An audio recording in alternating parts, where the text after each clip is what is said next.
आणि आता घेऊया विधानसभा संदर्भातल्या महत्त्वाच्या बातम्यांचा आढावा। उद्धव ठाकरेंच्या संजय घाटगेंनी मला पाठिंबा देऊन बळ दिल्याचं हसन मुश्रीफ यांनी म्हटलंय। तसंच निवडणुकीत माझ्या विरोधात कुणीही उभं राहिल्यास त्याचा पराभव होणार असा इशारा मुश्रीफांनी दिलाय। अजितदादा, तुम्ही मुख्यमंत्री व्हावेत अशी आमची इच्छा आहे असं विधान हसन मुश्रीफ यांनी केले। राष्ट्रवादीला आपण सर्वात मोठा पक्ष बनवूया आणि आपली स्वप्न पूर्ण करूया असंही हसन मुश्रीफांनी म्हटलंय।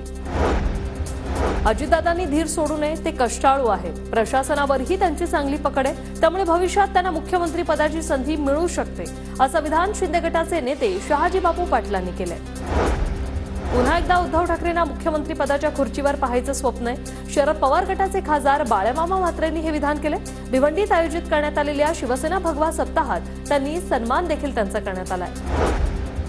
भाजपचे अक्कलकोटचे माजी आमदार सिद्धरामप्पा पाटलांनी घेतली शरद पवारांची भेट। शरद पवार आज सोलापूरच्या दौऱ्यावर असताना बुके देऊन काल सिद्धरामप्पा यांनी त्यांचं स्वागत केलं। भिवंडीमधील 3 विधानसभा मतदारसंघावर शरद पवार गटाचे खासदार बाळमामा म्हात्रेंनी दावा सांगितलाय। भिवंडी पश्चिम, शहापूर, मुरबाड विधानसभा मतदारसंघावर म्हात्रेंनी दावा केला। तसंच काँग्रेस भिवंडीत 4 वेळा पराभूत झाल्याचंही बाळमामा म्हात्रेंनी म्हटलंय।